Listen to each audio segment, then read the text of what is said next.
I'd finally set out to make my mark, to find adventure. If I had a coconut for every time some lunatic said something like that. Lara Croft, as a character, has lost all semblance of what made her who she is, a Tomb Raider. And I don't just mean whether she goes into tombs and raids them or not. I hate tombs. That line certainly didn't help. Over the years, fundamental aspects to her character have been torn to shreds and rebuilt, resulting in a character far removed from what made her iconic in the first place. Let's go over a brief history of Lara Croft. Our pistol-wielding heroine made her debut in 1996's Tomb Raider. While it released on multiple platforms, the game quickly became a classic PlayStation franchise, spawning yearly sequels. The series was so successful that Core Design, the devs behind the games, had attempted to kill Lara off in the fourth entry to the series, Tomb Raider: The Last Revelation. But they couldn't keep her dead for long, as the fifth entry, Tomb Raider Chronicles, hinted at her return. Chronicles was the fifth and final entry on the original PlayStation, and development shifted toward the then upcoming PlayStation 2. The sixth game in the series would finally release in 2003 as Tomb Raider: The Angel of Darkness, however to poor reception. The game suffered from control issues, bugs, and cut/unrealized content. It was Tomb Raider's Sonic 06. Aaron, don't leave! Aaron, don't... Aaron! Even down to introducing a new fan-favorite character with psychic abilities. The state of the game was due to Core Design being rushed by publisher Eidos, forcing them to release the game 6 to 8 weeks early. The failure of Angel of Darkness led Eidos to pass the franchise onto Legacy of Kain and Gex developers Crystal Dynamics, who ushered in a new age of Tomb Raider. A new Lara Croft was introduced a few years later in 2006, beginning with Tomb Raider Legend. While the game fared better than the previous, many fans noticed the change in how Lara acted. The game was seemingly disconnected from the previous Core Design works. 2 more entries by Crystal Dynamics would follow. In 2007, we saw Tomb Raider Anniversary, a remake of the first Tomb Raider game, but set in the same world built by Legend and with its gameplay style. Then, to round off the trilogy, Tomb Raider Underworld in 2008 that combined the plot points of both Legend and Anniversary for its story. Then the franchise went quiet for 5 years with only a spin-off game releasing set in the Legend universe. Crystal Dynamics' next main entry would be a reboot. Thus, 2013's Tomb Raider saw another new Lara Croft. Again, different from the last, this would kickstart a new trilogy that received decent enough reviews. That's not to mention other iterations of the character appearing across 3 films, cartoons, animated TV shows, and Spyro the Dragon. So there's 3 main Lara Crofts. I did say there were more, but these will be the ones that I focus on as they best illustrate her evolution as a character. But I'll bring in others if they become relevant. Our OG Lara Croft, who appeared across the first 6 games, is known as a British aristocrat who plays by her own terms. She frequently goes on expeditions simply for the thrill of the hunt, recovering treasures, discovering lost civilizations, facing off against long extinct or mythical creatures, and still making time to lock her butler Winston in the freezer. But that's only on the surface. What made Lara Croft so likable as a character lies even lower. No. Big boobs? What? Let's get the 2 big elephants out of the room. Yeah, Lara Croft's exaggerated figure has been a talking point since the inception of the character, being a big part of the marketing. They were so big, it was so big, there was a widespread rumor about the nude cheat that's never been true. Kids on the school bus were still telling me this in 2010 after seeing me play the classic games on my PSP. But it really had no real bearing on her character in-game outside of, 2 moments. One poking fun at how sexualized she was at the very end of Tomb Raider 2, which the devs clearly didn't care for. Don't you think you've seen enough? The other was an FMV cutscene involving a 15-year-old Lara Croft, and oh my god, why would they animate that? FBI, open up!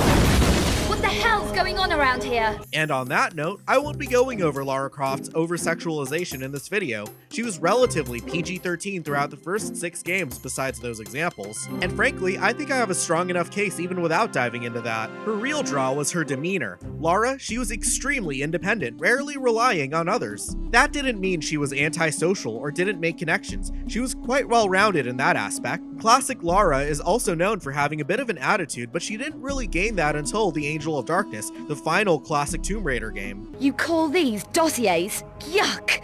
But can you blame her? In a previous game, she got buried alive. Despite all this, she did still have some sense of moral duty, choosing to sacrifice the artifact for the greater good. But at the end of the day, she's Lara Croft, and she still gets what she wants. This is seen in Tomb Raider 3 when it's revealed she went back and recovered the pieces of the Scion, the artifact from Tomb Raider 1 that she shot at to prevent a cataclysmic event.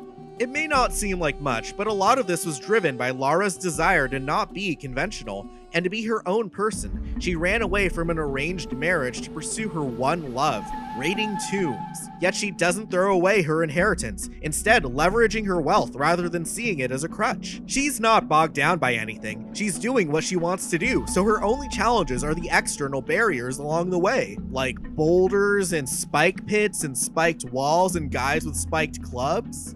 Classic Lara has nothing weighing her down, allowing her to lock in and get past these booby traps. This highly contrasts the next two Laras. Legend Lara, as opposed to Classic Lara, isn't too far off. Clearly inspired by the general mythos set up by the previous games, this Lara is also an avid enthusiast of treasure hunting, however with more of a lighthearted twist, to a cartoonish extent. I don't suppose you'd be open to bribery, would you? Damn it, Lara, please, be serious! Where this Lara really started to falter was the attempt to give her more character. This is only a guess, but it's as if there was an assumption that Classic Lara was a simple character with a one-note motivation, but that couldn't be further from the truth. Crystal Dynamics would refresh her backstory, making it the primary focus of the Legend trilogy's plot. Lara, as a young girl, survives a plane crash with her mother, and after her mother disappears, it's from this experience that her father becomes obsessed with finding her, and his various expeditions are what mold Lara into a Tomb Raider. Sounds pretty good on paper, right? Except this takes away a vital component of what made Lara so great. Her motivations are now not her own. A big critique of Legend Lara and later Survivor Lara is that she's often chasing after her father or her mother or continuing their work. This Lara felt very tied down by it, and to further remove her agency, Legend and Underworld featured her two bumbling assistants, Zip and Alistair. While Zip was a one-off character previously featured in Tomb Raider Chronicles, his presence with Thing Number 2 as Lara's guys in the chair hampered her own expertise and even sense of isolation that the series was known for. I'm not bothered that Lara would use her wealth to hire support. It makes sense logically, but from a writing perspective, the sense of self-made respect for Lara goes away knowing she has information spoon-fed to her. That's not to mention their annoying dialogue.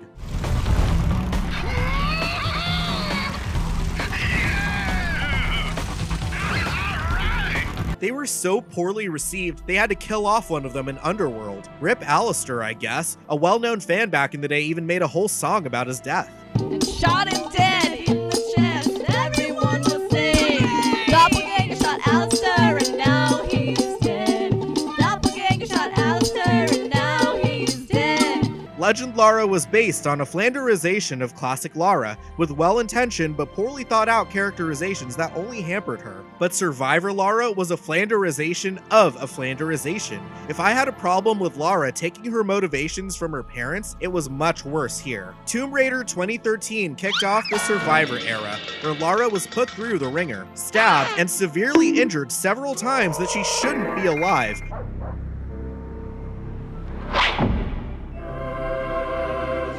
But her motivations, few if any, are her own. In the 2013 game, a reboot, she and a ship crew become stranded on an island filled with cultists, and her only goal is to survive and get out. The opening cutscene blatantly spells out embarking on this expedition for a vague sense of adventure, which is revealed in Shadow of the Tomb Raider to be again taken from her father. But the character building calluses and the skills needed to mold her into a Tomb Raider are thrust upon her by chance. Sure, she needs to overcome extremely stressful situations, where Classic Lara put herself in, for the most part, predictable situations to battle harden herself. This new modern Lara's journey happens by chance. She has to be motivated by a mentor figure in order to get up and be who she needs to be. You can do it, Lara.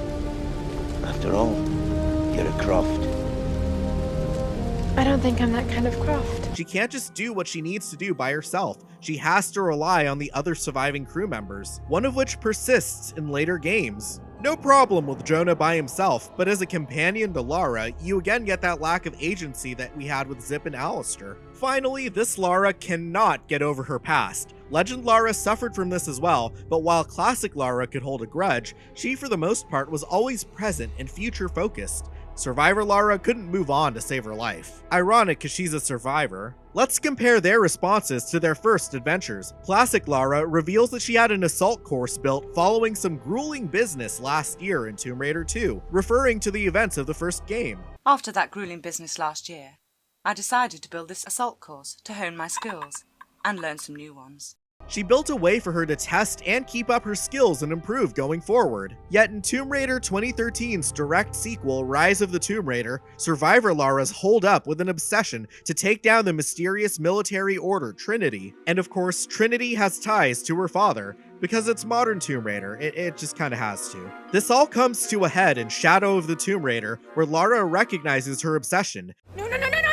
We have to get to the hidden city before Trinity! We have to find the silver book! That's crazy talk! That's Lara's character flaw in the Survivor trilogy. They had to add a flaw because well-written characters are far from perfect, as if classic Lara didn't have flaws of her own. Again, it's in her nature to raid tombs and not give a damn about the consequences. That's a flaw, yes. Lara doesn't fix it though. If she goes too far, she just does what she needs to do. It's not like she lacks a moral compass, she just doesn't get into it. Like I said, not dwelling too much on what's already done. But take this grand sense of exaggerated responsibility and add it to Survivor Lara's constant trauma dumping. Throughout the Survivor trilogy, everything has to be a sad, reflective moment for her. I don't mind this here and there, but it's just overdone. Nowhere was it more of a problem than in the Tomb Raider Legend of Lara Croft animated series. You couldn't go 5 seconds without Lara feeling sorry for herself, or flashing back, or feeling like she let someone down. Which is insane considering the series is supposed to directly follow the events of the Survivor trilogy,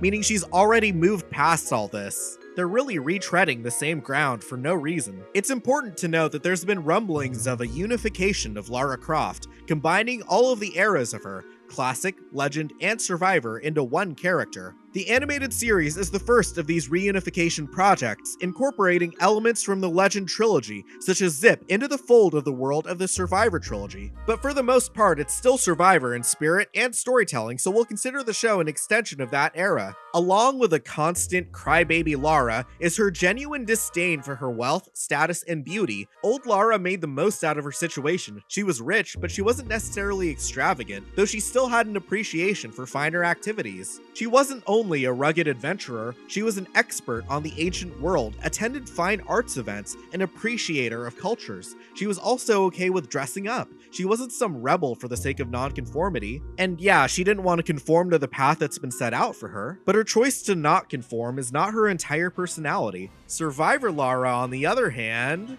well, she's not like other girls. Her wealth is a burden. She doesn't care to participate in events. Suddenly, she's too good to dress up, constantly hating on the outfits. I get that not everyone likes to dress in certain ways. I fully respect that anyone should feel comfortable in what they wear. But coming from her position, where we know the context of the events, she just comes off as an unlikable bitch. Spoilers for the show, but she just won't bite her tongue for her own friend's wedding. Like, what is wrong with you? Even Legend Lara understood the assignment, tearing her dress to infiltrate a Yakuza boss's lair. I will say there is a bit of a controversial talking point that I won't be touching involving Lara's appearance. Specifically, her not looking feminine and resembling a man. Honestly, I don't see it, and just FYI, I'm not taking that argument into consideration. Lara's modern characterization is a problem all on its own without even touching that. The one thing on her appearance, her fashion choices, or lack thereof, indicate the writers doubling down that this Lara just doesn't have fun. Classic Lara and Legend Lara loved to change it up. You can tell they were willing to enjoy themselves every now and then. I used to work at a clothing store, and you can tell the type of customers who would enjoy trying things on, and they'd constantly ask for feedback or recommendations.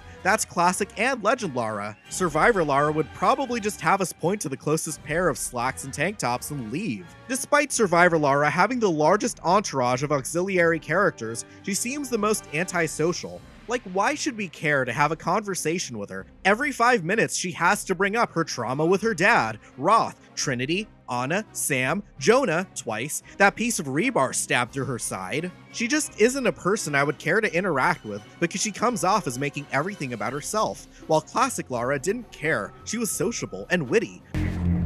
Well, at least it's clean in here. Legend Lara at least took those elements as well. All the beloved aspects that made Lara Croft who she is have been boiled down to, well, she goes on adventures and has a ponytail. Literally, what else does Survivor Lara have in common with classic Lara? She doesn't even have her iconic dual pistols. They gave it to her at the end of Tomb Raider 2013, and then they're forgotten about. Same thing happened in the show and the Tomb Raider movie from 2018 that was based on Tomb Raider 2013. Great to see they adapted the most iconic element of that game. False promises. Yeah, the 2018 movie wasn't very good. And since we brought it up, comparing the relatively new Tomb Raider movie starring Alicia Vikander to the two Tomb Raider movies starring Angelina Jolie, you can tell the creative vision for Lara has slipped so much. Angie's Lara was over the top, setting up a rappelling system in her living room, running through ridiculous training simulations, and being so charismatic she stuns people who dare look at her. Over to 2018, to no fault of the actress, I think it's all in the direction, but Alicia Vikander's Lara is just a plank of wood. And look, I'm a ride or die Tomb Raider fan. I will enjoy something whether it's good or bad, but I saw this movie on my birthday and fell asleep. Back to the games, we had one Lara, a certified badass, hyper-athletic aristocrat, and she does it all with quick wit and charm.